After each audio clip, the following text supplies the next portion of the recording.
लिख दिया इसमें। परमाणु का ऐसा समूह है जो सभी भौतिक अवस्थाओं में स्थायी होता है। इसका मतलब ये group of atom, group of atom which stable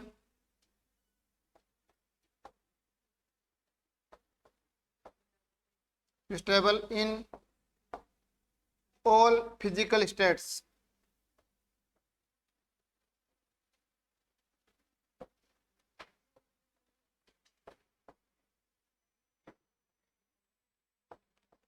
देखना डेफिनेशन क्या होगी। ग्रुप ऑफ एटम, परमाणु का ऐसा समूह है जो सभी भौतिक अवस्थाओं में स्थायी होता है। जैसे एग्जाम्पल की बात करते हैं, एग्जाम्पल लेते हैं। देखिए देखिए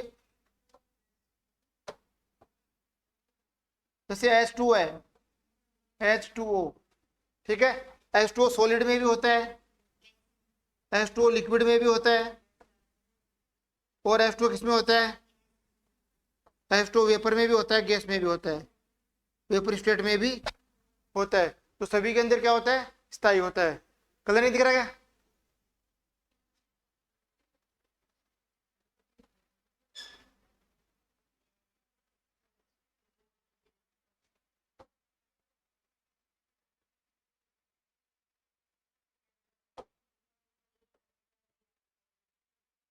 ठीक है, देख लो। तो सभी अवस्थाओं में क्या होता है, स्थायी होता है।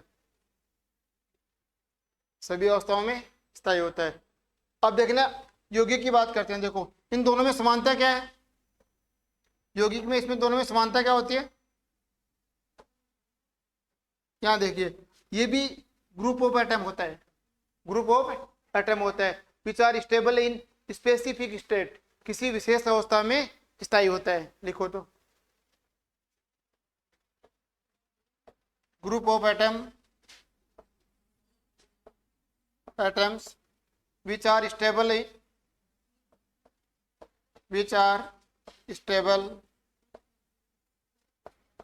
in a particular state,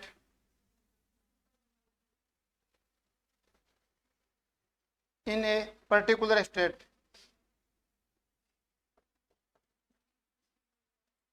particular state. परमाणु का ऐसा समूह है जो किसी विशेष अवस्था में स्थायी होता है। परमाणु का ऐसा समूह जो किसी विशेष अवस्था में स्थायी होता है। जैसे बात करते हैं, एग्जाम्पल लेते हैं NaCl को। एग्जाम्पल क्या ले रहे हैं, NaCl।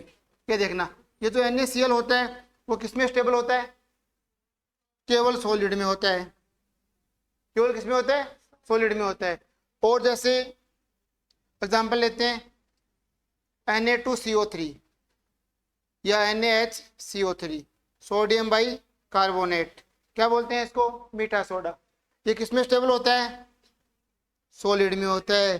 लिक्विड में थोड़ी आता है मीठा सोडा, क्रिस्टल के रूप में आता है, सॉलिड में आता है ना। अब देखना ऐसा बोल सकते हैं, तो सुनना सभी यौगिक अणु होते हैं, सभी यौगिक, पर सभी अणु यौगिक स्टेटमेंट लिखो। तो हाँ क्या लिखना है, ऑल कंपाउंड्स, सभी यौगिक, ऑल कंपाउंड्स आर मॉलिक्यूल्स, सभी यौगिक अणु होते हैं। All compounds are molecules.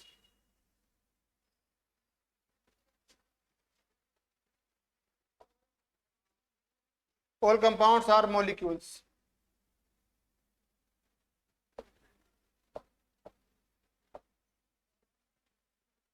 Molecules, molecules, ठीक है। सभी यौगिक अणु होते हैं। फिर क्या लिखना है, सभी अणु यौगिक नहीं होते हैं, सभी अणु यौगिक नहीं होते हैं, सभी अणु यौगिक नहीं होते हैं। लिखो all molecules are not compound, all molecules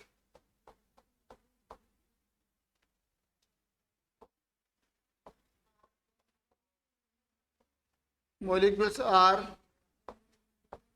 not compound। ऐसे कथन एग्जाम में खूब पूछता है। एग्जाम में डायरेक्ट कथन आते हैं, कौन सा कथन सही है कौन सा गलत है। याद रहेगा, यौगिक और अणु क्या होते हैं? अणु क्या होते हैं? सभी अवस्थाओं में स्थायी होते हैं। यौगिक क्या होते हैं? किसी विशेष अवस्था में स्थायी होते हैं। और सभी यौगिक अणु होते हैं, लेकिन सभी अणु यौगिक नहीं होते हैं। इतना आपको याद रखना है। ठीक है, आगे चलते हैं। देख, अब आप हेडिंग लिखेंगे मिक्सर, मिश्रण।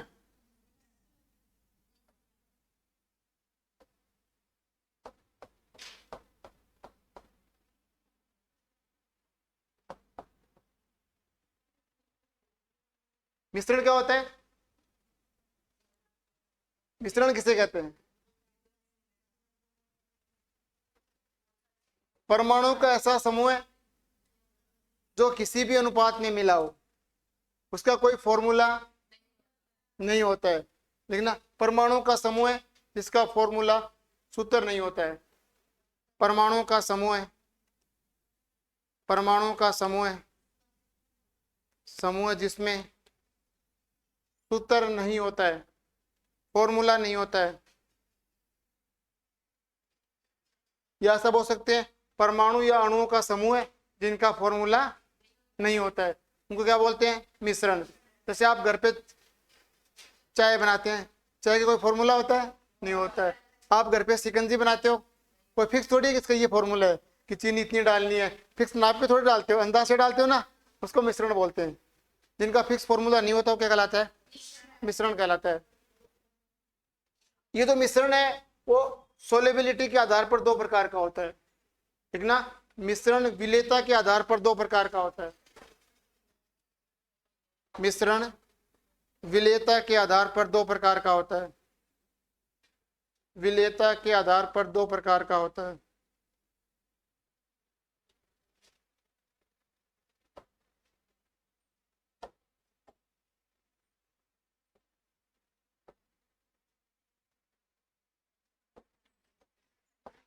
On the basis of solubility, विलेयता,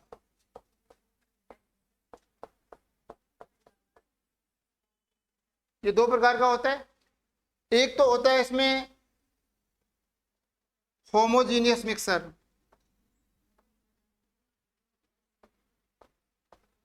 homogeneous mixer, इसको बोलते हैं समांगी मिश्रण। क्या बोलते हैं? समांगी मिश्रण, होमोजीनियस मिक्सर, समांगी मिश्रण।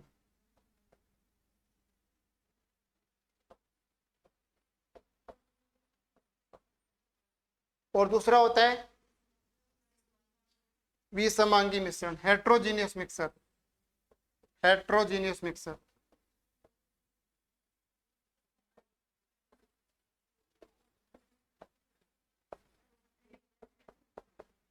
विसमांगी मिश्रण,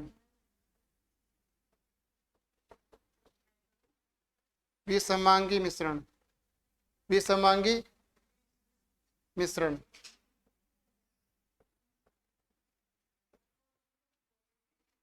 विसमांगी मिश्रण क्या होता है? मिश्रण परमाणु का समूह है जिनका कोई फॉर्मूला नहीं होता है, या परमाणु को जब किसी भी अनिश्चित अनुपात में मिलाते हैं, निश्चित अनुपात में नहीं मिलाते हैं तो क्या बनता है? मिश्रण। जब परमाणु को निश्चित अनुपात में मिलाते हैं तो क्या बनता है? यौगिक या अणु। परमाणु को जब निश्चित अनुपात में मिलाते हैं तब क्या बनता है? यौगिक या अणु। जब अनिश्चित अनुपात में मिलाते हैं तब क्या बनता है? मिश्रण। मिश्रण विलेयता के आधार पर दो प्रकार का होता है, समांगी और विसमांगी। समांगी का मतलब होता है ये कंप्लीटली सॉल्यूबल होता है, पूर्णतः विलेय होता है। ये पूर्णतः विलेय नहीं होता है, कंप्लीट सॉल्यूबल नहीं होता है। जैसे आपने वाटर लिया, उसमें बाहर से आपने चीनी मिलाई, शुगर, वो पूर्णतः उसमें घुल जाती है ना, तो वो क्या होता है? समांगी। आपने बाहर से नमक मिलाया, पूर्णतः घुल जाता है, समांगी। आपने दूध में पानी मिलाया, घुल जाता है, समांगी। आपने पानी में ऑयल मिलाया तो ऑयल ऊपर रहता है, पानी नीचे क्या रहता है? पानी। ऊपर कौन रहता है? ऑयल। मिलता नहीं है ना, उसको बोलते हैं विसमांगी। जो पूर्णतः नहीं मिलता वो क्या होता है? विसमांगी। और ये क्या होता है? समांगी। आगे देखिए नेक्स्ट के बाद में हेडिंग डालो, समांगी मिश्रण पढ़ेंगे उसको। सममांगी मिश्रण समझाता हूँ क्या होता है। सममांगी मिश्रण, होमोजीनियस मिक्सर, सममांगी मिश्रण।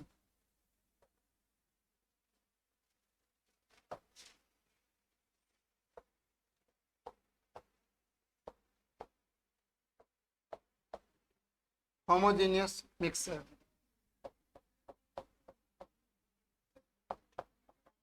सममांगी मिश्रण। सममांगी मिश्रण में क्या होता है, जब भी आप घटकों को आपस में मिलाते हैं ना, मिलाने के बाद आपको एक ही प्रावस्था नजर आती है, एक ही प्रावस्था नजर आती है, एक से अधिक प्रावस्था नजर नहीं आती है। जब एक से अधिक प्रावस्था नजर आती है तो बोलते हैं विसंमांगी, और एक ही प्रावस्था आती है तो क्या बोलते हैं, मांगी। जैसे यहाँ पे अपने पास कोई भी कंपोनेंट घटक है, कंपोनेंट, और ये कोई दूसरा कंपोनेंट है,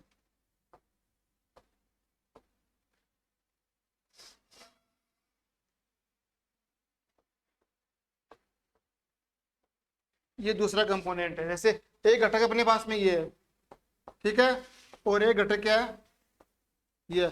जब इन दोनों घटकों को मिलाते हैं, मिलाने के बाद जो ये जो मिक्सर बनता है, ये जो मिक्सर बनता है, जैसे आपने पहला घटक लिया वाटर, ठीक, जैसे आपने पहला घटक क्या ले लिया, जल ले लिया। दूसरे घटक में आपने ले लिया ग्लूकोज, C6H12O6, क्या ले लिया, ग्लूकोज। जैसे ये जल कौन सी अवस्था में होता है, द्रव अवस्था में। ये किसमें होती है ग्लूकोज, सॉलिड, ठोस अवस्था में। इन दोनों को मिलाया, अब मिलाने के बाद में ये जो मिलाने के बाद में जो मिश्रण बनेगा, ये जो बनेगा,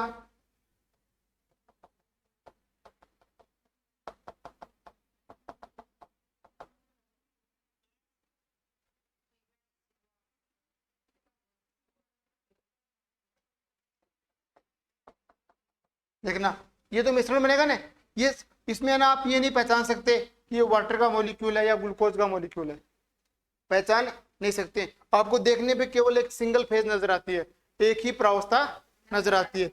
यहाँ पे क्या होती है, सिंगल फेज इंडिकेट,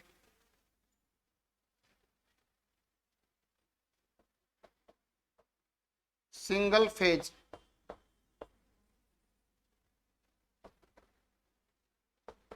विजिबल, आपको एक ही अवस्था दिखाई देती है, एक ही अवस्था दिखाई देती है। इनको बोलते हैं सममांगी मिश्रण। लिखो तो, दो या दो से अधिक घटकों को मिलाने पर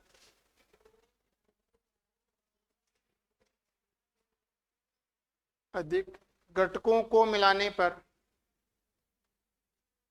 पर जब मिश्रण में एक ही प्रावस्था, फेज को बोलते हैं प्रावस्था, एक ही प्रावस्था, एक ही प्रावस्था दिखाई देती है,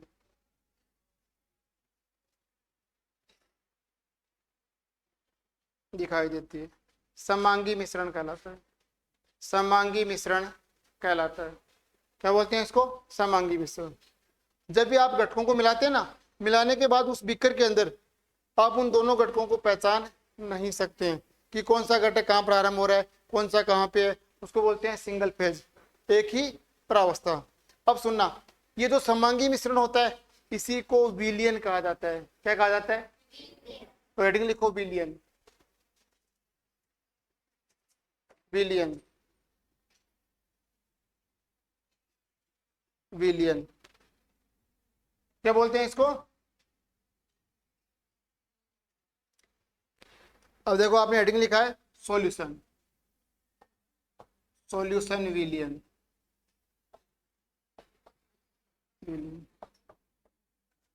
ऐसा लिख सकते हैं, दो या दो से अधिक घटकों का सममांगी मिश्रण विलयन कहलाता है।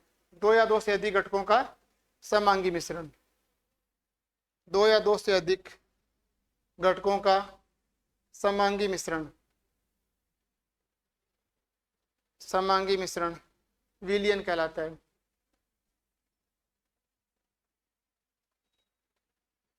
ऐसा लिख सकते हैं,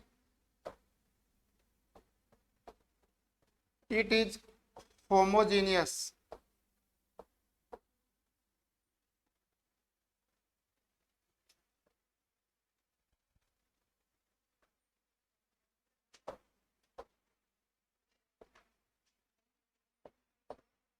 mixture of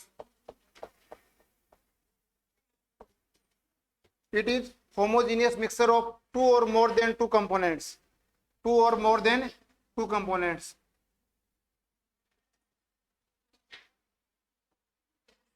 two or more than two components, more than two components,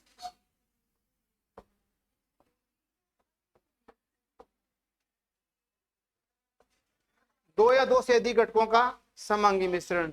it is the homogeneous mixture of two और मोर देन टू कंपोनेंट्स, क्या कहलाता है, सॉल्यूशन कहलाता है। तो इसका मतलब विलयन एक समांगी मिश्रण का उदाहरण है। किसका उदाहरण है? अब विलयन के दो घटक होते हैं, कितने घटक होते हैं? दो। जैसे सॉल्यूशन के दो घटक होते हैं,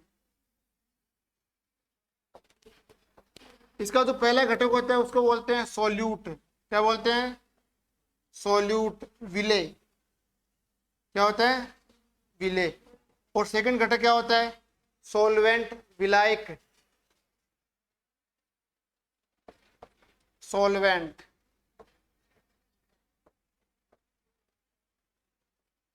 विलायक।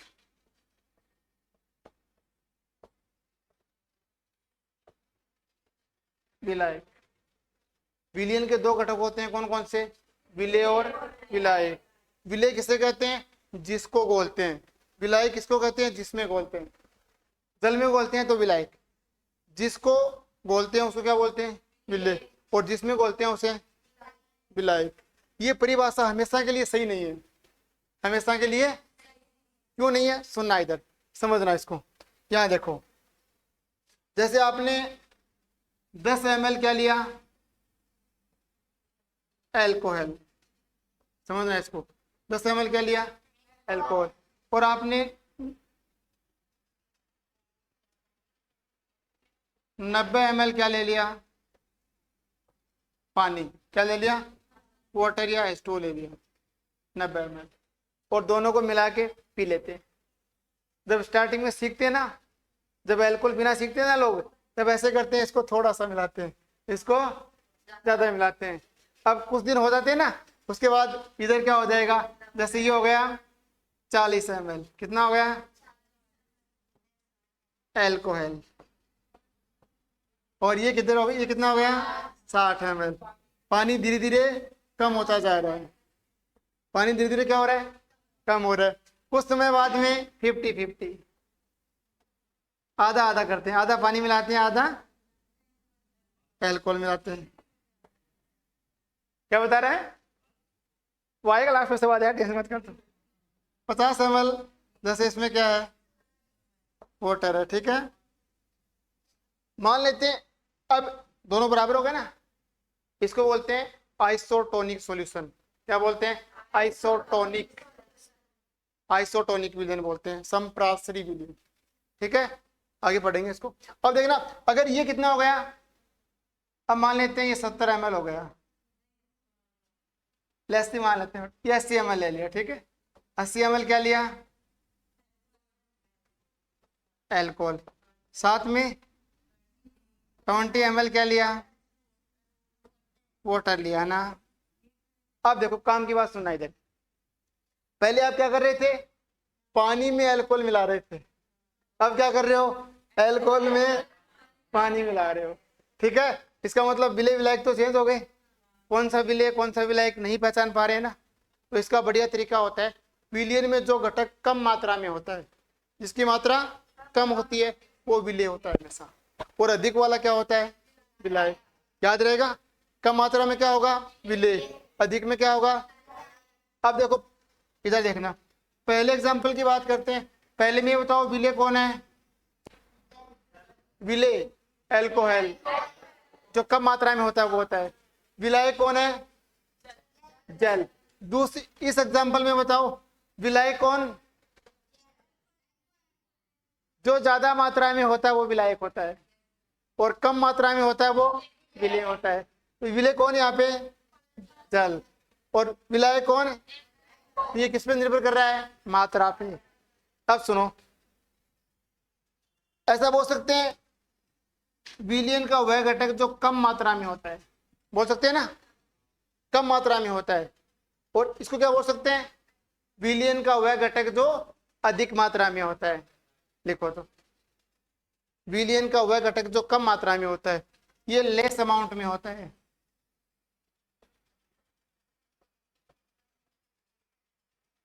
कम मात्रा में होता है। ये लार्ज अमाउंट में होता है, अधिक मात्रा में होता है।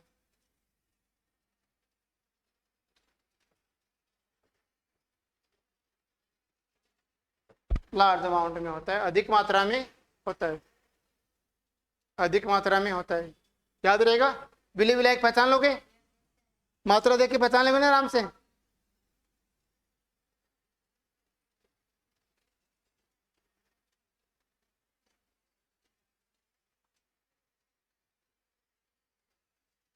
कोई दिक्कत नहीं पहचानने में, ठीक है। अब आपने एक नाम सुना होगा, सांद्रता। क्या सोच रहे थे ना? लिखो हेडिंग सांद्रता।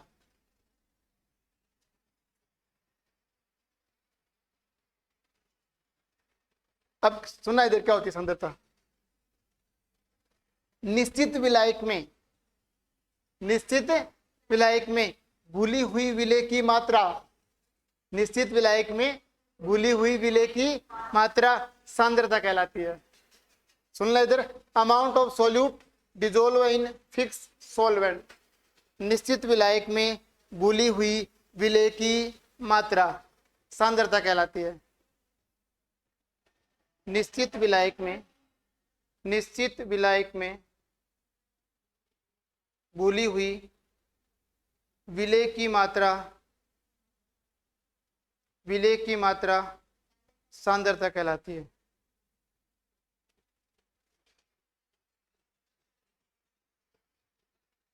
क्या कहलाती है? सांद्रता।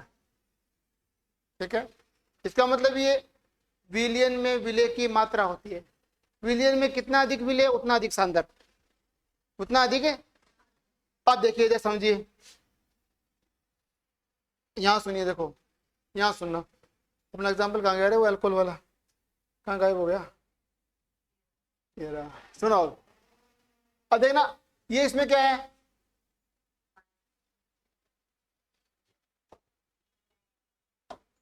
ये इसमें मिलाएगा ना, और ये क्या है? विलय। अब आप जैसे नीचे जा रहे हैं ना, तो विलय की मात्रा क्या हो रही है? विलय की मात्रा क्या हो रही है? सांद्रता बढ़ रही है। विलय की मात्रा ही तो है, इसका मतलब सांद्रता क्या हो रही है? बढ़ रही है। और विलायक की मात्रा क्या हो रही है? घट रही है। ठीक है, तो विलय की मात्रा बढ़ना क्या होता है? सांद्रता। और विलायक की मात्रा बढ़ना होता है तनुता, डाइल्यूशन। अगर विलय की मात्रा बढ़ेगी तो उसे क्या बोलेंगे? डाइल्यूशन, तनुता। जैसे आप दूध में पानी मिला रहे हो और पानी मिला रहे हो, डाइल्यूशन कर रहे हो, मतलब पानी मिलाएगा ना, तो पानी मिला रहे हो ना। जैसे दूध के अंदर होती है शर्करा, होती है लैक्टोज शुगर होती है ना, वो शर्करा तो क्या है? विलय। और जो पानी की मात्रा वो क्या है? विलायक। आप पानी और मिला रहे हो तो विलायक की मात्रा बढ़ा रहे हो, इसका मतलब आप क्या कर रहे हो? डाइल्यूशन कर रहे हो, तनुता कर रहे हो। डाइल्यूशन करते हैं ना। और यदि विलय की मात्रा बढ़ा रहे हैं तो क्या कर रहे हैं? सांद्रता बढ़ रही है।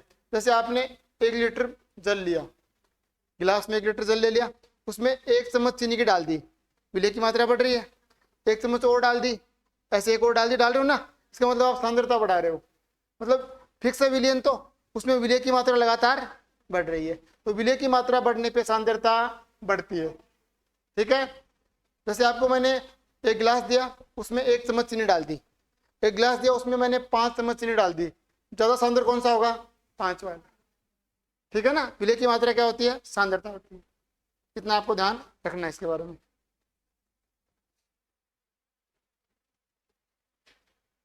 अब देखना, ये जो विलयन है ना पहले वाला, इसके अंदर विलय की मात्रा बहुत ज्यादा है, इसका मतलब ये तनु विलयन है। कैसा विलयन है? तनु। और ये जो विलयन है, यहां देखो, इसके अंदर क्या है? मान लेते हैं ये विलय है ना, ये विलय मान लेते हैं, ये विलय की लेते हैं, तो इसमें विलय की मात्रा क्या है? बहुत ज्यादा। इसको बोलते हैं सांद्र विलयन। तनु का मतलब होता है विलय की मात्रा अधिक, और सांद्र का मतलब होता है विलय की मात्रा ज्यादा। ज्यादा विलय की मात्रा, सांद्रता का मतलब। पर विलायक से कभी ज्यादा नहीं होगी, ध्यान रखना, विलायक से कभी भी ज्यादा नहीं होगी। अगर विलायक से ज्यादा हो जाएगी तो वो सॉलिड हो जाएगा। क्या हो जाएगा? सॉलिड।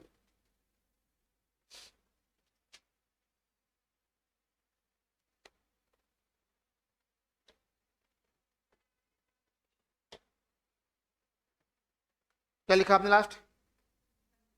तनुता लिख लिया। तनुता का मतलब होता है विलायक की मात्रा बढ़ना। विलायक की मात्रा बढ़ाना। डाइल्यूशन का मतलब विलायक की मात्रा बढ़ाना होता है।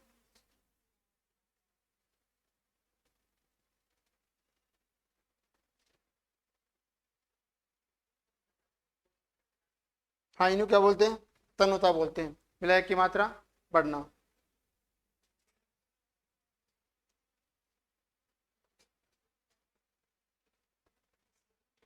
अब देखना, आपने सांद्रता टर्म्स पढ़ी है बहुत सारी। पहली टर्म को लिखना परसेंटेज, प्रतिशत। प्रतिशत, प्रतिशत। देखो कंसंट्रेशन के अंदर क्या पढ़नी है अपने को? परसेंटेज।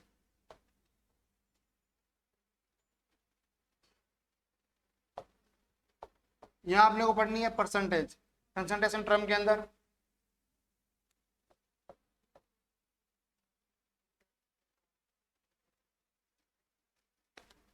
पहला लिखा है ना परसेंटेज।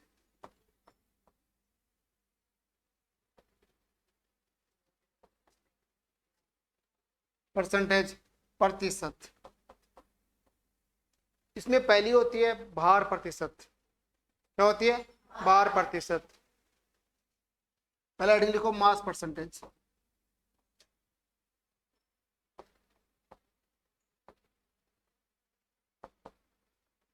मास परसेंटेज, भार प्रतिशत। ठीक है, ये ऐसा लिखा होता है भार प्रतिशत।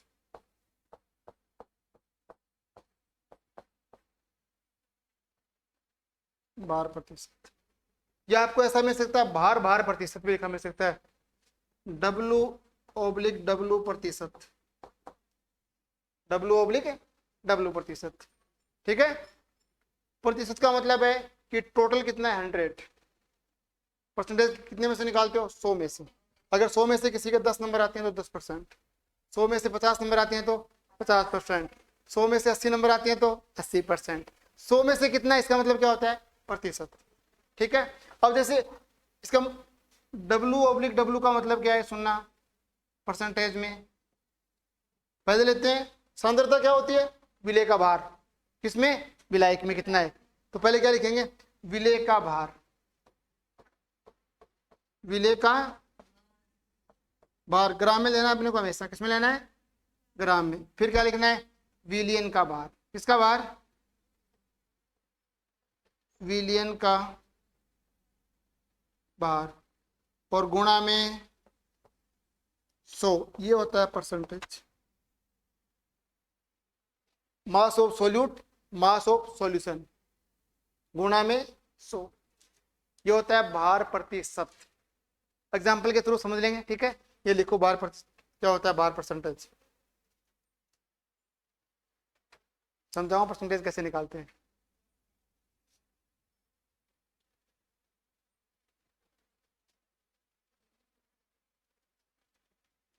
लिख लिया इसको?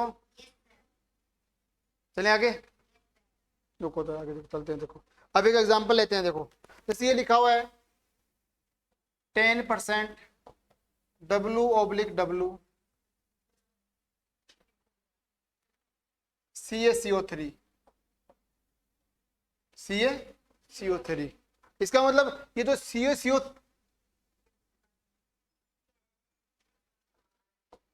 का जलीय विलयन, लिखो जलीय विलयन लिखना एक बार इसको। हाँ लिखो, पूरा लिखो। 10% CaCO3 का जलीय विलयन।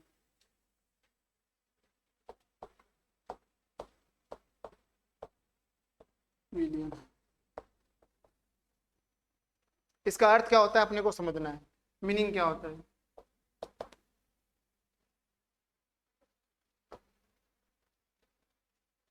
मीनिंग अपने को इसका समझना है। देखो क्या होता है, सुना इधर। कहने का मतलब है कि अपने पास में 10 ग्राम क्या है, CaCO3। 10 ग्राम क्या है, CaCO3, कैल्शियम कार्बोनेट। तो टोटल कितना है, परसेंटेज का मतलब 100। तो किसका विलियन है, जलीय विलियन है। तो जल कितना होगा, 90 ग्राम। 90 ग्राम क्या हो गया, 90 ग्राम H2। इन दोनों को मिलाकर क्या बनाया गया था, सॉल्यूशन विलियन। सॉल्यूशन बनाया गया था ना। इसका मतलब होता है ग्राम में कितना बार दे रखा है। 10% CaCO3 का मतलब 10 ग्राम CaCO3। ठीक है, 10 ग्राम बार हो जाएगा इसका।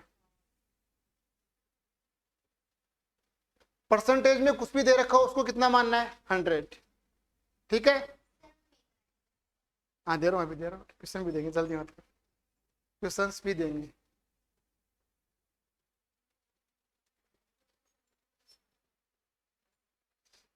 अब आपसे क्वेश्चन है, इस सॉल्यूशन में आपको मोल बताने, CaCO3 के मोल कितने होंगे। इसी में करो, मोल बढ़ाया था ना कल, आपको मोल बताने कितने मोल होंगे। ये जो विलियन है ना, इसमें क्वेश्चन है कि CaCO3 के कितने मोल होंगे।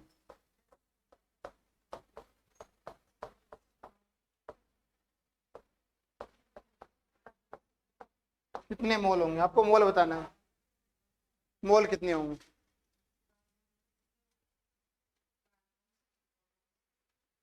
कितने मोल होंगे, मोल कैसे निकालते हैं बेटा, दिया गया भार बटे अणुभार। तो मोल निकालने के लिए आपको एन, मोल को किसे, एक मिनट देखो, मोल को किससे इंडिकेट करते हैं, देखो मोल को दर्शाते किससे हैं, एन से। किसका मोल निकालना है, Ca बराबर, देखो दिया गया भार बटे अणुभार, दिया गया भार कितना, 10 ग्राम। आपको कैसे पता चला, 10% CaCO3 लिखा हुआ है, इसका मतलब टोटल 100 है, 100 में से 10 ग्राम क्या है, CaCO3। तो दिया गया भार कितना हो गया, 10 ग्राम। CaCO3 का अणु भार कितना होता है, 100। कल निकालना आपको मैंने सिखाया था, 10 से 10, तो क्या आ जाएगा, 1/10 मोल, 1/10 मोल, यानी 0.1 मोल। ठीक है ना, कितना आंसर आएगा, 0.1 मोल।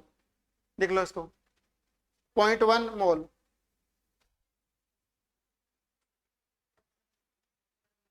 समझ में आया, नहीं आया, नहीं आया। परसेंटेज का मतलब, कल मैंने ऐसे आपको डायरेक्ट क्वेश्चन कराया था कि 10 ग्राम CaCO3 लिख दिया ना, आज मैंने 10 ग्राम नहीं दिया, उसको परसेंटेज के रूप में दे दिया। अब परसेंटेज से आपको निकालना है कि वो कितने ग्राम है, परसेंटेज के रूप में दे रखा डाटा मैंने, आपको ग्राम निकालना है।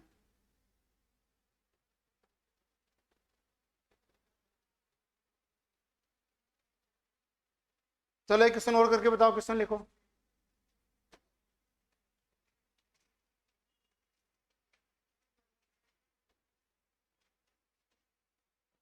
लिखो,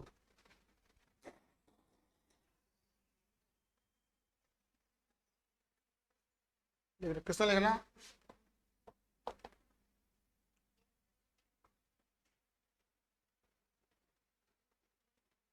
देखो 20% W/W NaOH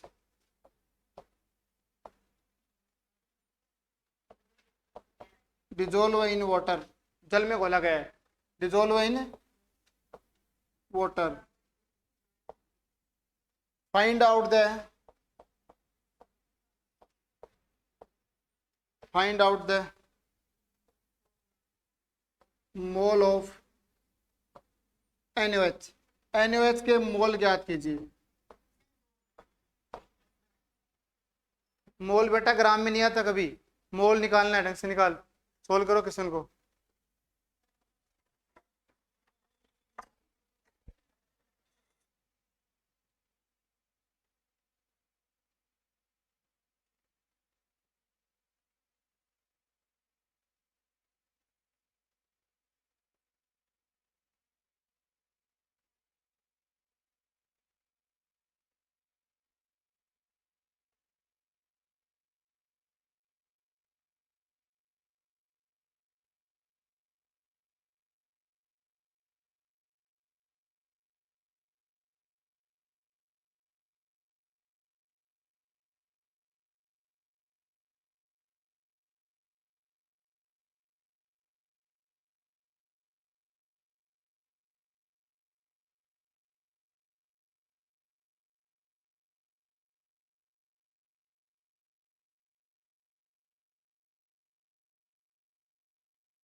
करते हैं। देखो देखो 10% का 20% का मतलब क्या है? 20% का मतलब ये है कि NaOH को ग्राम में कितना दिया है? गिवन डाटा कितना अपने पास? 20 ग्राम NaOH। 80 ग्राम क्या है? जल। किसमें घोला गया है? जल कितना है? 80 ग्राम। अपने को तो मोल किसके चाहिए? NaOH के। तो बाहर आ गया 20 ग्राम। वो मोल क्या होता है? Given weight upon molecular weight. दिया गया भार बटे अणुभार। तो आपको एन मतलब मोल निकालना, किसका निकालना है? बराबर क्या लिखते हो? Bar of NaOH, W upon M लिखते हो ना। NaOH का भार कितना दिया है उसने? 20। इसका भार कितना होता है? 40। कितनी बार कटेगा? क्या आंसर आएगा? 1/, या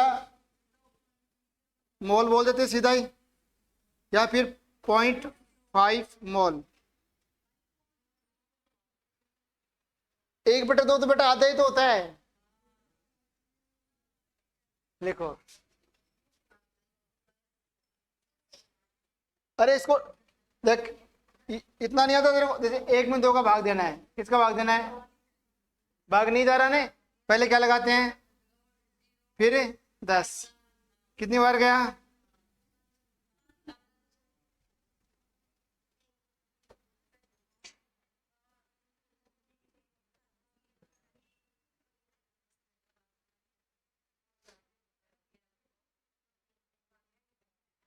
इस बार कोई गलत नहीं बताएगा। लास्ट क्वेश्चन लिखा रहा हूँ, गलत कोई नहीं बताएगा, ठीक है? लिखो तो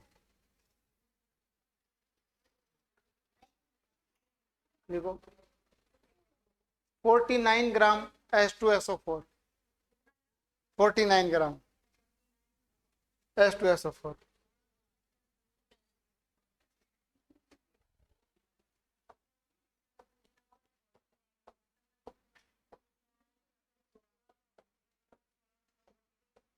H2SO4 dissolve in water।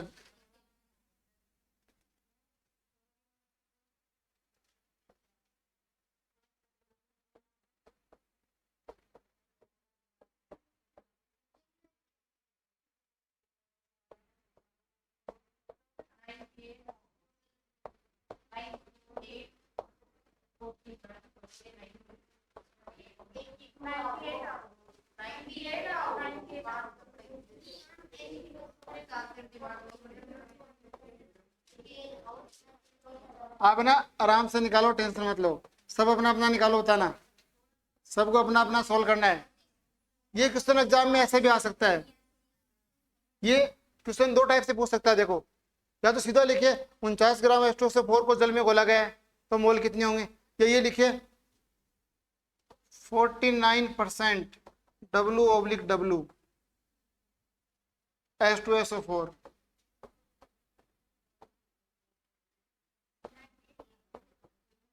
dissolve in water।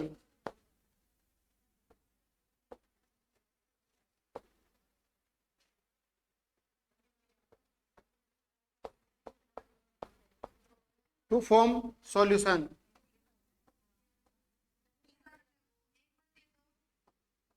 find out the mole of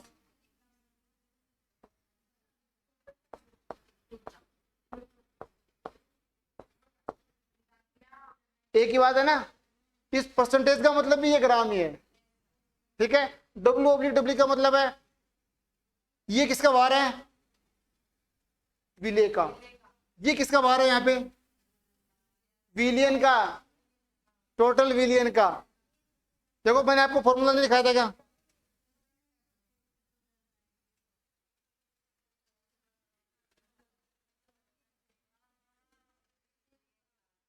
ये किसका भार है? ये विले का भार, और ये विलियन का भार। अरे विलियन का भार है पूरे का। किसका भार है? ठीक है। अब आप नेक्स्ट एक क्वेश्चन लिखो। लिखो 10%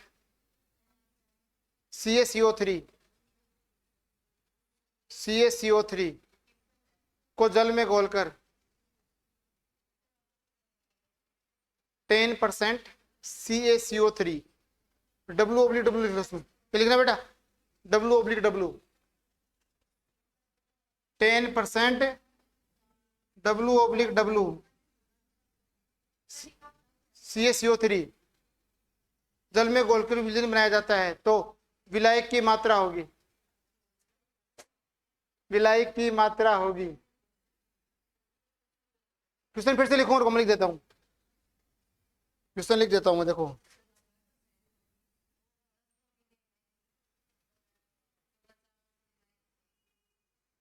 90 आ जाएगा, 90 ग्राम, परसेंटेज नहीं ग्राम।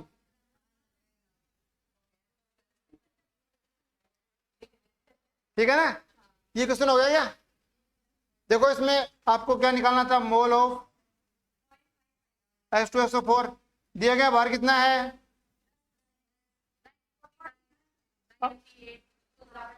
एक 2 बार 1 बटा,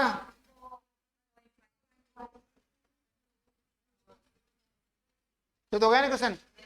सेकंड क्वेश्चन में किसी को दिक्कत है क्या, एक बार फिर सुन लो, बता देता हूं, सुन लेना। देखो मैंने क्या बताया था, 10% W ओब्लिक डब्ल्यू CaCO3 किसमें मिलाया इसको, जल में। मैंने पूछा जल की मात्रा कितनी है, तो 10% का मतलब होता है कि CaCO3 कितना ग्राम, 10 ग्राम। परसेंटेज का मतलब ये कितना ग्राम, 100 ग्राम। तो विलियन कितना है, विलियन का भार कितना है, 100 ग्राम। कितना है, 100 ग्राम। और विलायक का भार निकालना है, तो विलियन बराबर क्या होता है,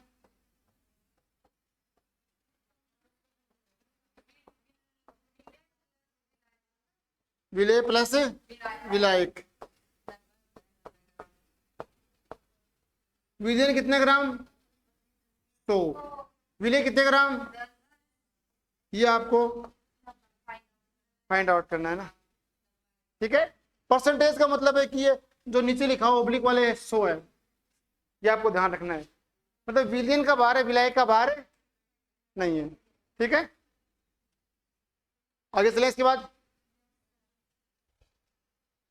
चलो नेक्स्ट चलते हैं। देखो अब लिखना, लिख रहे हो क्या,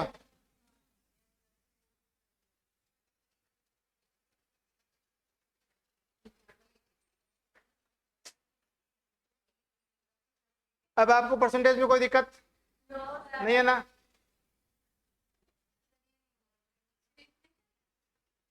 तेरा दिक्कत है, पेन मुंह मत ले बस।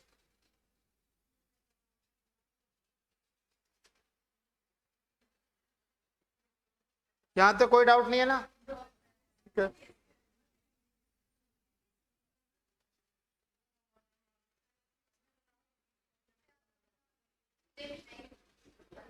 चलेगा, अब लिखना नंबर 2 पे, भार आयतन प्रतिशत, भार आयतन प्रतिशत, आयतन प्रतिशत, मास वॉल्यूम परसेंटेज, ऐसे बोल सकते हैं W ओब्लिक V परसेंटेज, एक ही बात। ठीक है, अब ये जो V दिया ना, V का मतलब होता है आयतन, क्या होता है, वॉल्यूम, आयतन। तो यहाँ पे देखो आपने W ओब्लिक यदि V परसेंटेज निकालते हैं तो क्या लिखते हैं, W मतलब भार, किसका भार, विलेय का। सांद्रता में हमेशा विलेय का भार आता है ऊपर, क्या लिखना है, विलेय का, विलेय का भार। अब बताओ नीचे क्या लिखूं, किसका, विलियन का, वी मतलब आयतन है ना, क्या लिखेंगे, विलियन का आयतन।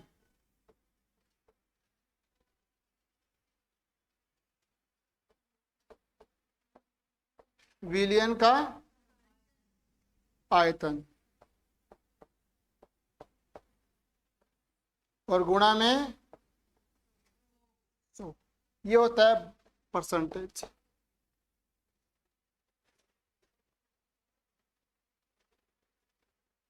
मास ऑफ सॉल्यूट, ये हमेशा किसमें यूज करना है अपने को, ग्राम में, और ये किसमें यूज करना है, ml में, मिलीलीटर में, लीटर में यूज नहीं करना है, मिलीलीटर में।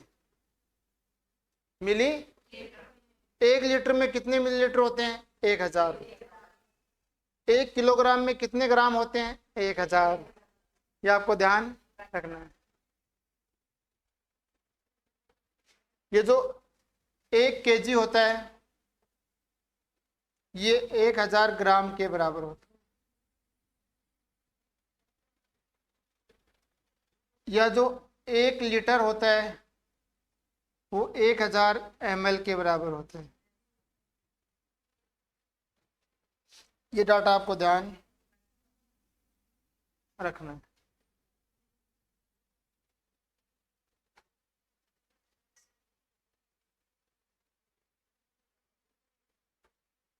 इसके बाद में नेक्स्ट 3rd नंबर पे लिखो, इसके क्वेश्चंस बाद में करेंगे ना। 3rd नंबर पे लिखो, नेक्स्ट लिखना वॉल्यूम परसेंटेज, आयतन प्रतिशत, आयतन प्रतिशत। क्या लिखेंगे इसको, V/V परसेंटेज।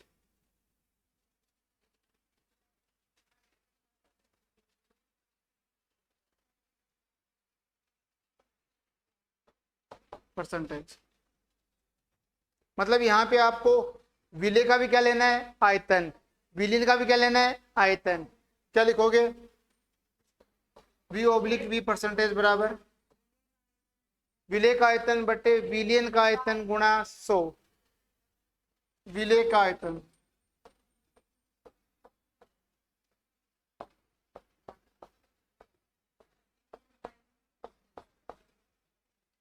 और विलियन का आयतन, और दोनों लेने किसमें है, ml में।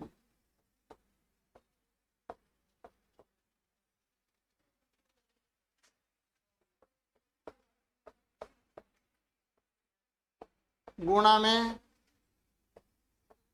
100, याद रहेगा। वो दोनों डाटा ml में यूज करने हैं, ठीक है। अब इसके 2 क्वेश्चन करते हैं, टॉपिक पूरा हो जाएगा, ठीक है। 2 क्वेश्चन करते हैं इसके। पहला क्वेश्चन लिखिए,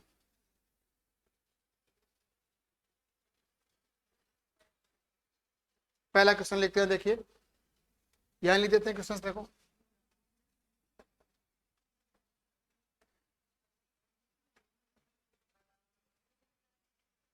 10%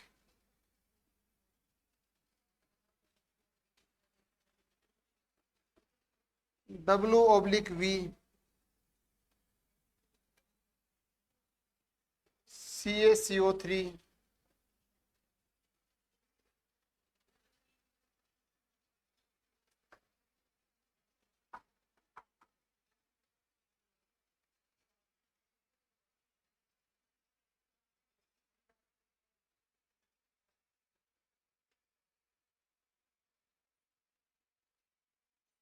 डिजोल्व इन वाटर, जल में घोला गया, इसको जल में घोला गया है। तो आपको बताना है विलियन का आयतन कितना होगा, विलियन का आयतन कितना होगा।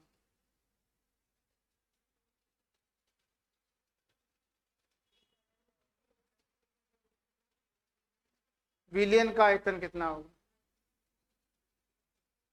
पहला ऑप्शन है, ऑप्शन लिख लो 90 ml,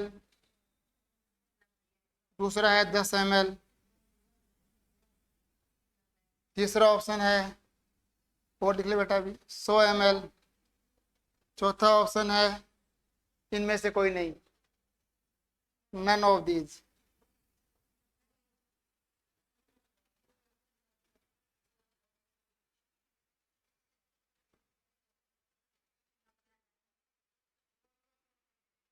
अरे टोटल विलियन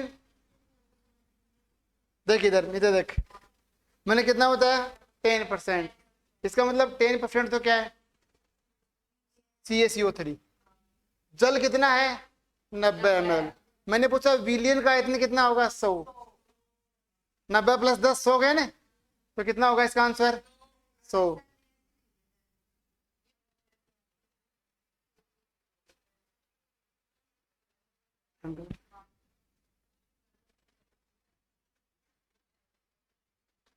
समझ में आ गया ना क्वेश्चन? चलो एक क्वेश्चन और लिखो फिर बताना। ये आ गया सबके? इसको नहीं आया तो बोल दे, बता देना। आ गया क्या? चलो आगे देखते हैं इसके बाद नेक्स्ट एक क्वेश्चन और करते हैं। लिखो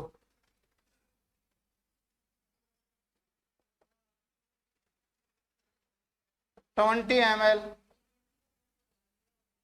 यूरिया, 20 ml यूरिया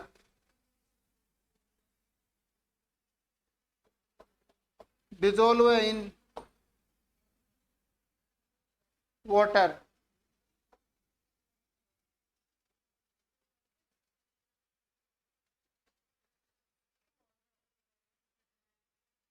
एक मिनट रुकना, थोड़ा सा इसको चेंज करते हैं क्वेश्चन के बारे में।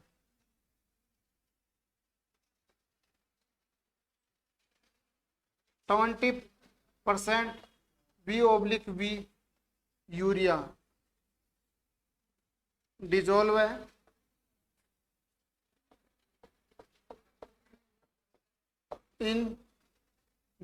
इन वाटर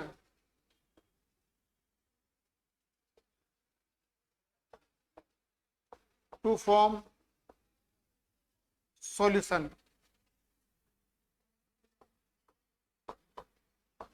टू फॉर्म सॉल्यूशन विलियन बनाया गया है। आपको बताना है अमाउंट ऑफ सॉल्यूट, विलायक का भार कितना होगा। Amount of, find out the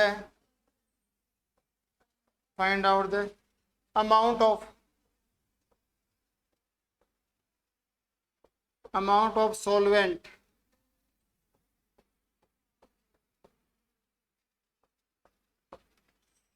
बताना है कितना होगा। ऑप्शन लिख लो। पहला ऑप्शन है 10 ml, दूसरा ऑप्शन है 90 ml, तीसरा ऑप्शन है 30 ml और चौथा ऑप्शन है 100 ml।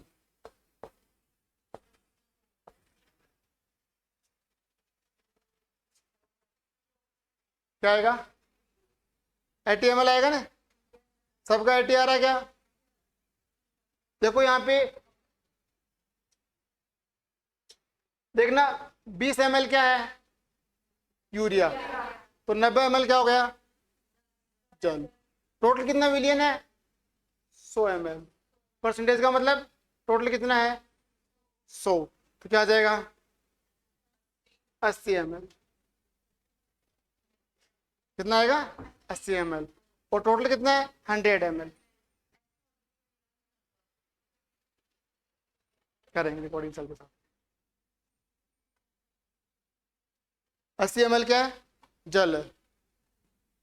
यहां तक कोई डाउट कुछ पूछना हो तो बोलो।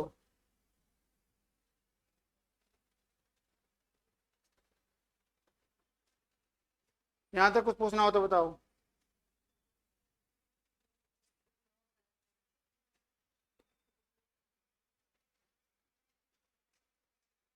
इसमें कुछ पूछना हो। अणु क्या होते हैं, कंपाउंड क्या होते हैं, यौगिक क्या होते हैं। परमाणु का ऐसा समूह है जो प्रत्येक अवस्था में स्थायी होता है, अणु कहलाता है। जो केवल विशेष अवस्था में स्थायी होता है, यौगिक कहलाता है। ठीक है। Group of atom which are stable in all physical state, सभी अवस्थाओं में स्थायी होता है। जैसे वाटर सॉलिड में, लिक्विड में और वेपर में, गैस में या वाष्प में। ये group of atom which are stable in a particular state, जैसे सॉलिड है, लिक्विड है, गैस है, किसी पर्टिकुलर स्टेट में स्टेबल होता है।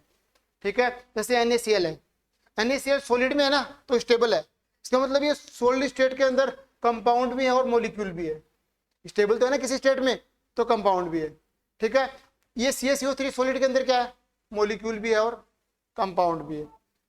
अब ये कह सकते हैं कि सभी कंपाउंड क्या होते हैं, मॉलिक्यूल, क्योंकि ये ऑल स्टेट में स्टेबल है। ये किसी न किसी एक में तो है, इसको सभी कंपाउंड क्या होते हैं? मॉलिक्यूल्स, अणु होते हैं, लेकिन सभी अणु यौगिक नहीं होते, क्योंकि जल तीनों अवस्था में होता है, किसी एक में नहीं होता है, और यौगिक वही होता है जो किसी एक में स्टेबल होता है। यहां देखना, देखो ऑल कंपाउंड्स आर मॉलिक्यूल्स, सभी यौगिक क्या होते हैं? अणु होते हैं। All molecules are not compound, सभी अणु यौगिक नहीं होते हैं। अब ये जो मिक्सर है, मिक्सर क्या होता है? जब दो या दो से अधिक घटकों को किसी भी अनुपात में मिलाते हैं तो उसे क्या बोलते हैं? मिक्सर बोलते हैं, मिश्रण बोलते हैं ना। ये सोलेबिलिटी के आधार पर दो प्रकार का होता है कि पूर्णतः घुला या नहीं घुला है। पहला होता है कौन सा? होमोजीनियस मिक्सर, समांगी मिश्रण। दूसरा होता है विसमांगी मिश्रण। तो समांगी होता है वो कंप्लीटली सोल्यूबल होता है, पूर्णतः घुलनशील होता है, और ये पूर्णतः घुलनशील नहीं होता है। जब घटकों को मिलाते हैं ना तो यहाँ पे केवल एक ही प्रावस्था नजर आती है। आप जैसे जल में नमक मिलाया, आप देख के नहीं बता सकते कि नमक ये और जल ये, केवल एक ही प्रावस्था नजर आती है। इसमें एक से अधिक प्रावस्था नजर आती है। क्या आती है? एक से अधिक प्रावस्था। जैसे आपने जल के अंदर ऑयल मिलाया तो आपको ऑयल की सतह ऊपर अलग दिखेगी, जल की अलग दिखती है। एक से अधिक प्रावस्था नजर आती है इसमें। यहाँ सुना देखो, होमोजीनियस मिक्सर क्या होता है? दो घटक होते हैं, ये घटक आपस में पूर्णतः सोल्यूबल होते हैं। देखो यहाँ पे सिंगल फेज नजर आ रही है, सिंगल फेज नजर आ रही है। अब देखना, ये देखो सिंगल फेज विजिबल, आपको एक ही प्रावस्था दिखाई देती है, एक ही प्रावस्था दिखाई देती है। यहाँ सुना, सॉल्यूशन किसे कहते हैं? दो या दो से अधिक घटकों का समांगी मिश्रण। It is the homogeneous mixer, एक समांगी मिश्रण है। ऑफ टू और मोर देन टू, दो या दो से अधिक। कंपोनेंट्स का मतलब घटक। अब सॉल्यूशन के अंदर दो घटक होते हैं, एक होता है सोल्यूट और दूसरा सॉल्वेंट। विलय क्या होता है? विलय किसे कहते हैं? कम मात्रा में होता है।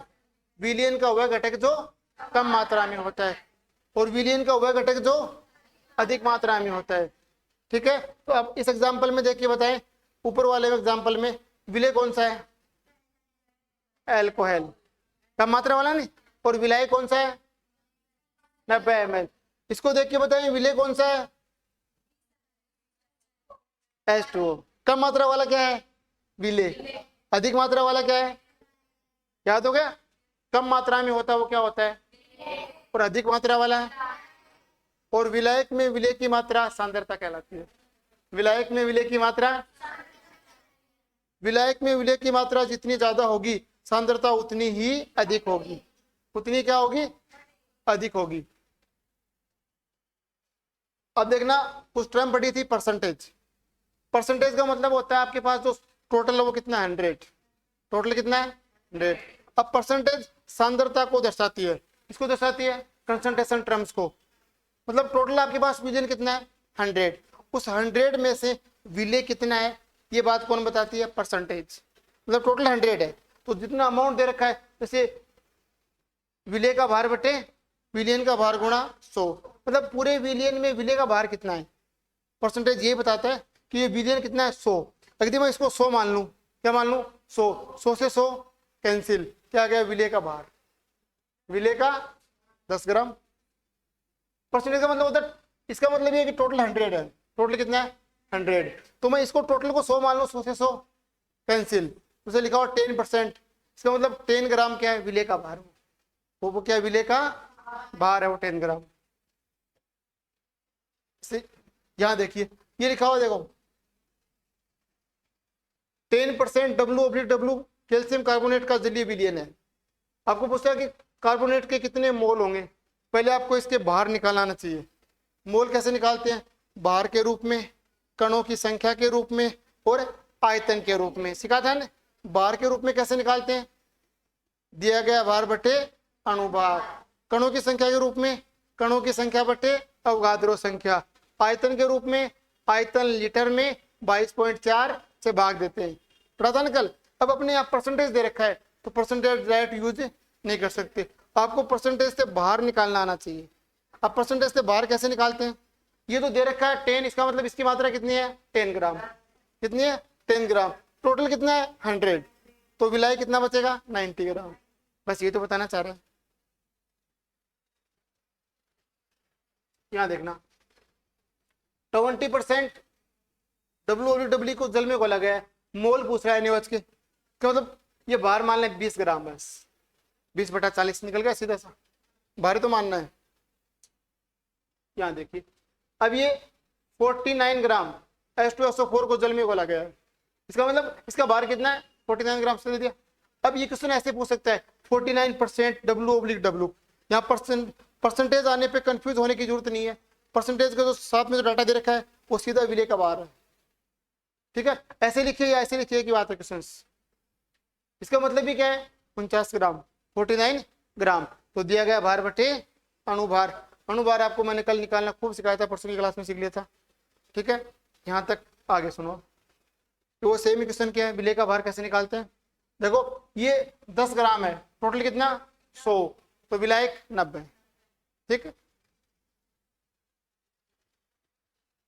अब देखना W/V, ऊपर तो विलेय का भार ही आएगा, नीचे आएगा विलियन का आयतन, किसमें ml में, मिलीलीटर में, आयतन की बात करेगा, ठीक है। देखो विलेय का भार तो वही आ रहा है ऊपर, अगर आप 100 ml विलियन लेते हो, कितना लेते हो 100, इसमें यहाँ पे 100 लिखूं, 100 से 100 कैंसिल, तो विलेय का भार आ गया ना।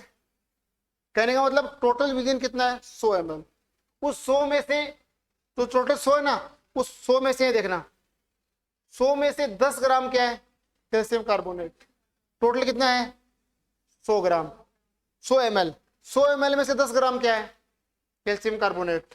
जब आपको अब ये पूछ रहा है कि इस बोला गया है तो टोटल कितना होगा 100 ml होगा ना, और ये पूछता है कि जल कितना होगा तो 90, जल पूछता तो 90 ग्राम, और ये अगर V/V की बात करता है, इसका मतलब विलेय का भी क्या दे रहा है आयतन, और विलियन का भी क्या दे रहा है आयतन, कितना टोटल 100, ठीक है। मान निकाल सकते हैं आराम से। आगे वाले में देखिए, जैसे यहाँ लिखा हुआ है कि 20% W/V, मतलब विलियन का आयतन कितना 100, उसमें से 20 ml क्या है यूरिया, 20 ml यूरिया ने, और टोटल कितना है 100। ये पूछ रहा है कि जल का अमाउंट कितना, क्या पूछ रहा है, बोला गया है तो find out the amount of water, water का अमाउंट कितना होगा 80, टोटल 100 है तो वाटर का कितना हो जाएगा 80 ग्राम, ये इस टाइप से बाहर पूछ रहा है, ठीक है। ये अपना पहला टॉपिक है, कौन सा सॉल्यूशन। सॉल्यूशन में मैंने आपको परसेंटेज पढ़ा दिया है, ठीक है। अब आपको कुछ टर्म्स और पढ़नी है, मोलेरिटी, मोलेलिटी और नॉर्मेलिटी, इन तीनों को पढ़ना होता है, ठीक है। उससे पहले मैं आपको एक हेडिंग लिखो हेट्रोजीनियस मिक्सर, पढ़ के टॉपिक पूरा करते फिर अलग से पढ़ लेंगे। हेट्रोजीनियस मिक्सर, अभी समांगी पढ़ रहे हैं सारी बातें, ये समांगी को तो विलियन बोलते हैं, विसमांगी, हेट्रोजीनियस मिक्सर।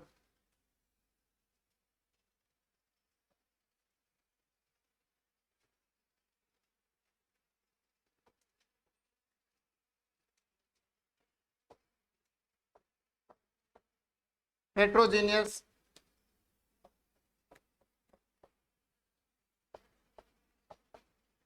मिक्सर, इसमें क्या होता है, जब भी आप घटकों को मिक्स करते हैं ना तो आपको एक से अधिक प्रावस्था नजर आती है, एक से अधिक प्रावस्था आती है। लिखो तो घटकों को मिलाने पर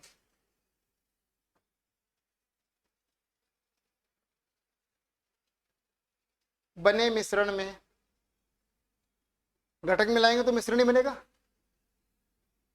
घटकों को मिलाने पर बने मिश्रण में एक से अधिक प्रावस्था नजर आती है।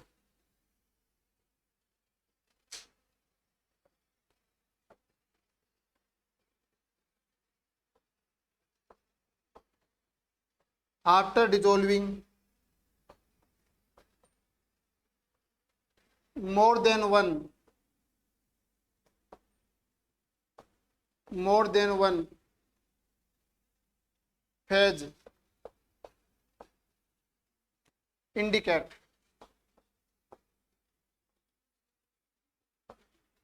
इसका अर्थ क्या है, आफ्टर डिसॉल्विंग मिलाने के बाद एक से अधिक प्रावस्था इंडिकेट या नजर आती है, प्रतीत होती है, एक से अधिक प्रावस्था इंडिकेट होती है। एग्जाम्पल के लिए देखिए, जैसे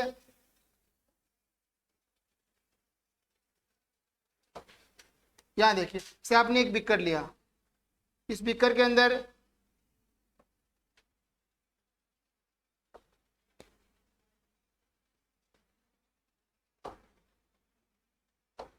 से आपने बीकर के अंदर जल घोल रखा, पूरे बीकर में क्या घोल रखा है, इसमें पूरे में क्या है,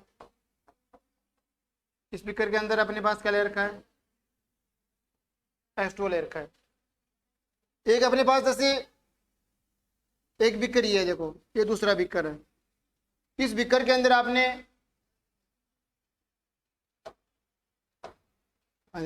इस बीकर के अंदर आपने क्या ले रखा है, यहां आपने ले रखा है मस्टर्ड ऑयल, सरसों का तेल। क्या ले रखा है, मस्टर्ड ऑयल, सरसों का तेल।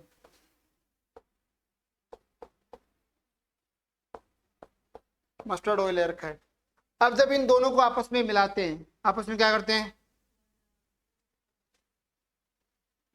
इन दोनों को जब मिलाएंगे, अब जो नए बीकर आएगा, इस बीकर के अंदर जब आप देखोगे ना, तो नीचे किसका घटक होगा, पहले जो घटक होगा वो किसका होगा, ये पानी का घटक अलग से होगा, ठीक है। और यहां जो किसका घटक होगा ऊपर, ऑयल का। तो ये जो ऊपर वाली ये सिंगल फेज और नीचे वाली सिंगल फेज, कितनी फेज बनी, 2। ये लिखा मोर देन 1 फेज इंडिकेट, एक से अधिक फेज बनती है तो क्या बोलते हैं उसको, होमोजीनियस हेट्रोजीनियस मिक्सर, विसमांगी मिश्रण बोलते हैं। क्या लिखा, थोड़ी क्या लिखी थी बताओ, एक से अधिक प्रावस्था नजर आती है, इसको विसमांगी मिश्रण कहा जाता है, विसमांगी मिश्रण कहा जाता है।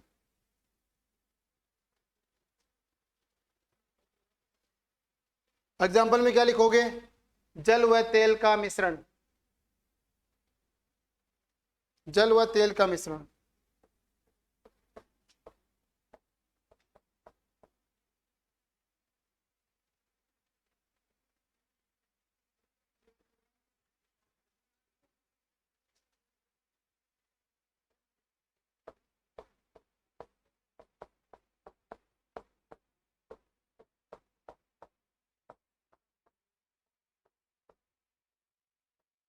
जल व तेल का मिश्रण, ये किसका उदाहरण है, विसमांगी का।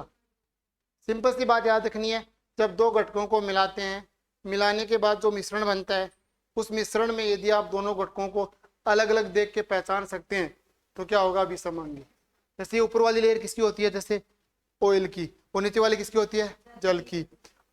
कारण क्या होता है, जल का घनत्व अधिक होता है, ऑयल का घनत्व कम होता है। जिसका घनत्व कम होता है वो हल्का होता है, ऊपर होता है। जल का घनत्व अधिक होता है तो क्या होगा, नीचे। ऑयल का घनत्व क्या होता है, कम होता है। आप एक लाइन लिखो, जिनका घनत्व कम होता है वो हल्का होता है।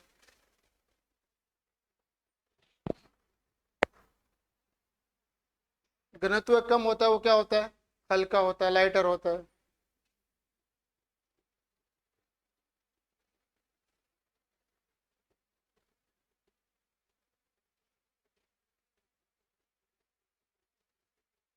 आपसे कोई पूछे बर्फ पानी पे क्यों तैरती है, बर्फ का घनत्व कम होता है, हल्का होता है वही तैरेगा। बर्फ का घनत्व कम होता है बेटा, अधिक नहीं होता है।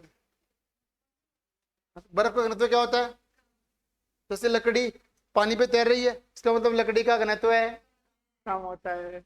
जिसका घनत्व कम होता है वो तैरता है, ठीक है। घनत्व पर निर्भर करता है, हल्का भारी घनत्व पर निर्भर करता है। मिट्टी भारी होती है। वैसे तो सबसे कम घनत्व होता है गैस का, उससे अधिक होता है द्रव्य का, और सबसे अधिक घनत्व किसका होता है, ठोस का। किसका होता है, ठोस का। फिर भी बर्फ पानी पे क्यों तैरती है, बर्फ ठोस नहीं है क्या, तो घनत्व पानी से ज्यादा होना चाहिए, फिर भी पानी पे तैरती है, ऐसा क्यों, ऐसा कोई रीजन है क्या, ऐसा क्यों होता है। अभी तो बताऊं, इधर सुन ले देख। डेंसिटी बराबर क्या होता है, ये पेन अच्छा ही दूसरा लेंगे। इस बोर्ड पे सबसे बढ़िया कौन दिखता है, ब्लैक। जैसे डेंसिटी बराबर होता है मास अपॉन वॉल्यूम, जिसका आयतन ज्यादा होगा उसका घनत्व कम होगा। पहले बात करें किसकी, सॉलिड की। एक होता है लिक्विड द्रव और एक होता है गैस। एक द्रव मैटर भी होता है, द्रव्य होता है, वो द्रव नहीं होता है ना। अब देखना सॉलिड में जो पार्टिकल होते हैं ना, कण होते हैं, यह अवस्था किसके आधार पर बनाई गई है, सॉलिड लिक्विड अवस्था किसके आधार पर बनती है, अणुओं के मध्य आकर्षण बल के आधार पर। अगर अणुओं के मध्य आकर्षण बल बहुत ज्यादा होता है, बहुत ज्यादा आकर्षण होता है, गहरा प्रेम होता है, तो पास पास रहते हैं। पास पास रहेंगे तो क्या बनेगी, सॉलिड। थोड़े दूर दूर रहेंगे तो, और एक दूसरे को देखना नहीं चाहिए, दूर भागेंगे तो गैस। ठीक है, इसका मतलब इसके अंदर जो पार्टिकल हैं ये इस टाइप से रहते हैं, पास पास। कहाँ रहते हैं,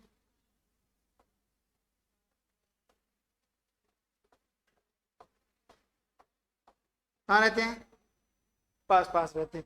इसके अंदर पार्टिकल थोड़े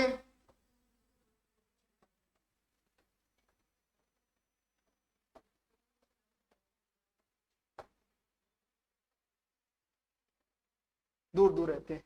इसके अंदर तो इतने दूर दूर रहते हैं, एक दूसरे को देखने दूर भागते हैं, एक दूसरे को देखना ही नहीं चाहते हैं, एक दूसरे को देखना नहीं चाहते, दूर रहते हैं, एक दूसरे से खूब गणना करते हैं, दिखते दूर भागते हैं। तो इसका मतलब इसने, अब सुना इसको, काम की बात क्या वो सुनो पहले तो, इन दोनों में काम की बात क्या वो सुनना।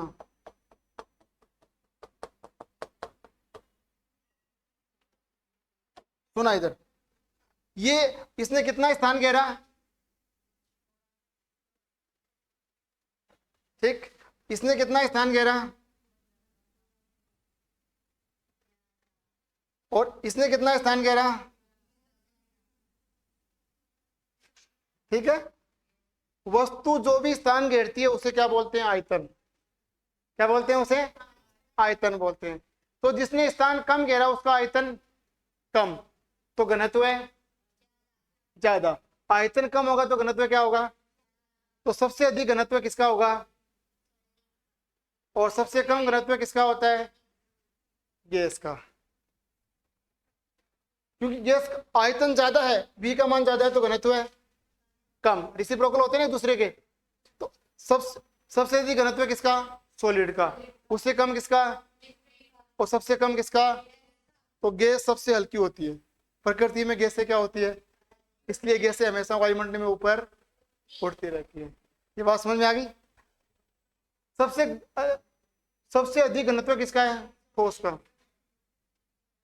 अब ये बताओ, अगर घनत्व है, ठोस का घनत्व क्या है, सबसे अधिक है, उससे कम इसका और सबसे कम किसका, गैस का। फिर बर्फ है ना, बर्फ वो पानी पे तैरती है, बर्फ क्या है, सॉलिड, और पानी क्या है, लिक्विड। तो लिक्विड का घनत्व क्या है, इसकी आयतन क्या ज्यादा तो घनत्व कम। इसका मतलब बर्फ का घनत्व ज्यादा है तो डूबनी चाहिए, तैरनी नहीं चाहिए, फिर भी क्यों तैरती है, फिर तैरती क्यों है। बर्फ के अलावा आप किसी भी सॉलिड को पानी में डाल दो डूबेगा, केवल बर्फ को छोड़कर। क्यों होती है हल्की, भारी होती है, हल्की कहाँ होगी, सॉलिड है ना। तो सॉलिड तो है ना, स्थान कम करेगी तो घनत्व बढ़ जाएगा। प्रैक्टिकली देखो, स्थान कम, लिक्विड दूर दूर है, पास आ गए तो स्थान बढ़ाया, घनत्व बढ़ गया। फिर ऐसा क्यों होता है, सुनना, जब भी बर्फ जमती है ना तो उसके अंदर एक इंटरस्टिशियल कैविटी बनती है, अंतरकाशीय अवकाश बनता है। ये कैविटी क्या होती है, जैसे आपने फ्रीजर में पानी रखा और थोड़ी देर बाद में लाइट चली गई, कई देर लाइट नहीं आई, ठीक है, आपने उस ट्रे को बाहर निकाला तो वो ट्रे को ऊपर से परत जमी हुई मिलेगी, साइड में जमेगी, बीच में आपको जमी हुई नहीं मिलेगी, वो कैविटी सी मिलती है। ऐसे ऐसे तोड़ के बाहर निकालोगे ना, पानी बाहर निकाल दोगे, बीच में एक ऐसी गुफा सी बनती है, कैविटी सी, उस कैविटी के कारण उसका आयतन बढ़ जाता है। आयतन क्या हो जाता है, और जैसे आयतन बढ़ गया तो घनत्व है कम, और कम होते वो हल्की हो गई, तैरने लग गई। उसका रीजन होता है बर्फ इंटरस्टिशियल स्पेस का निर्माण करती है, इंटरस्टिशियल कैविटी बनाती है, इसका मतलब बर्फ जमने पर फैलती है, फैलती है ना, फैलेगी तो आयतन बढ़ेगा, घनत्व है कम।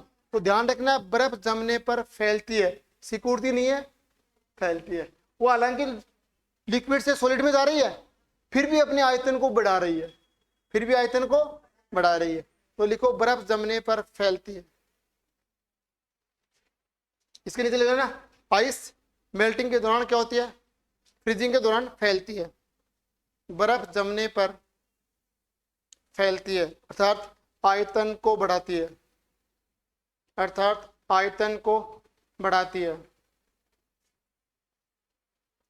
इसका जो रीजन है वो होता है इंटरस्टिशियल कैविटी का निर्माण, अंतरकाशी अवकाश का निर्माण। देख लो कारण ऐसा क्यों होता है, अंतरकाशी अवकाश के निर्माण के कारण, अंतरकाशी इंटरस्टिशियल अवशेष, इंटरस्टिशियल अवशेष।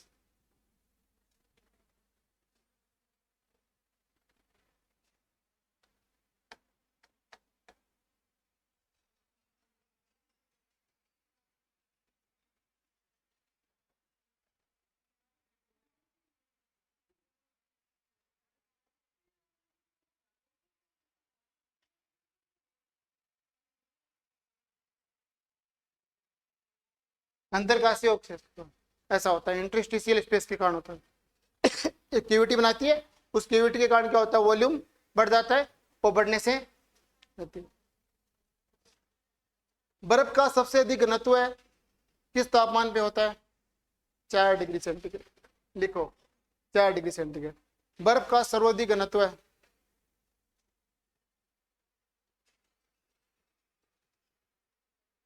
सर्वाधिक घनत्व है 4 डिग्री सेंटीग्रेड पे होता है।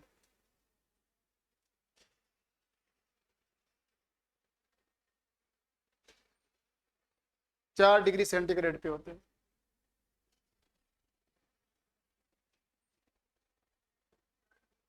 4 डिग्री सेंटीग्रेड पर होता है।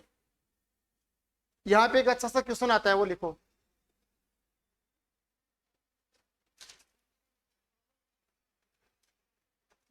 लिखना बर्फ को 10 से नहीं, बर्फ को 0 से 10 डिग्री सेंटीग्रेड तक गर्म करने पर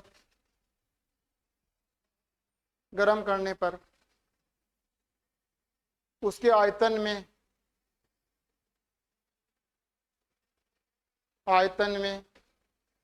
परिवर्तन।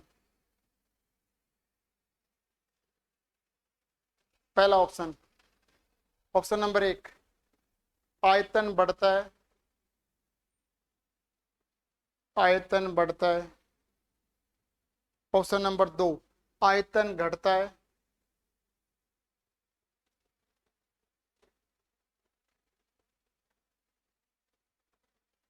ऑप्शन नंबर 3, पहले बढ़ता है फिर घटता है, पहले बढ़ता है, पहले बढ़ता है फिर घटता है। ऑप्शन नंबर 3, पहले क्या लिखा था, पहला ऑप्शन पहले बढ़ता है फिर घटता है। दूसरा लिखो पहले घटता है फिर बढ़ता है, पहले घटता है फिर बढ़ता है, फिर बढ़ता है। क्या आंसर होगा इसका?